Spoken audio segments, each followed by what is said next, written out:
ये राधा रानी का जन्म स्थान है, रावल गांव पुराना बरसाना। कीर्ति जी इस भानु का ये घर है, घर से ये मंदिर बना हुआ है। तो इसको लगभग 5000 वर्ष पूर्व हो गया है। तो कीर्ति जी इस भानु यहीं पे रहते थे। पहले जमुना यहीं बहती थी, अब तो जमुना बहुत आगे निकल गई है। तो कीर्ति जी की कोई कन्या नहीं थी, रोज़ यमुना में नहाती और आराधना करती, ए यमुना मैया मुझे कोई पुत्री दो, कन्या दो। कई वर्ष तक आराधना करी। एक दिन जब वो नहा रही थी तो एक कमल का फूल आता हुआ उनको दिखाई दिया। उस कमल के फूल को देख के भयभीत हो गए, डर गए। तो ये पुष्प, लेकिन इसमें अनंत कोटान प्रकाश कैसे सोने की तरह दलदल चमक रहा था। धीरे धीरे धीरे धीरे पानी के बहाव से उनके करीब आ गया।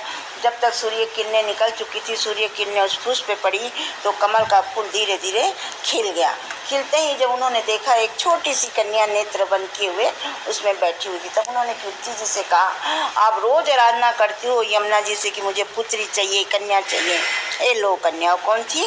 श्री राधा रानी। दोनों नेत्र बंद थे। सब जगह ये कहलवा दिया कि हमारे यहाँ कन्या का जन्म हुआ है, लेकिन ये किसी को नहीं बताया कि उनके दोनों नेत्र बंद हैं। जब 11.5 महीने के बाद कृष्ण भगवान का जन्म मथुरा में हुआ तो कंस के भय के मारे रातों रात वासुदेव नंद बाबा के यहाँ गोकुल ले आए। फिर नंद बाबा ने सब जगह निमंत्रण भेजा, सब गोप गालों को बधाई के लिए। सब गोप गाल वहाँ बधाई देने के लिए पहुँचे। यहाँ से विषभानु जी कीर्ति मैया गई, गोद में राधा जी थे। जैसे वहाँ पहुँचे तो श्याम सुंदर पल्ला में जुड़ गए। तो घुटनों के बल राधा उनके करीब जाकर बैठी। पलट कर कृष्ण ने राधा को देखा और राधा ने कृष्ण को देखा। जब उनके दोनों नेत्र खुले, कंस के भय के मारे तो उनको वहाँ ले गए। कंस वहाँ भी पहुँच गया। कभी पुतना को भेज रहा, कभी मरकासुर, कभी वरकासुर को भेज के काफ़ी भूचाल मचा दिया। नंद बाबा बड़े दुखी हो गए।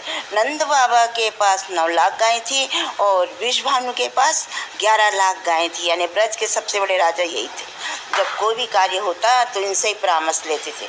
सब गोप वाल इकट्ठा होकर इनके पास आए, बोले बताओ क्या किया जाए।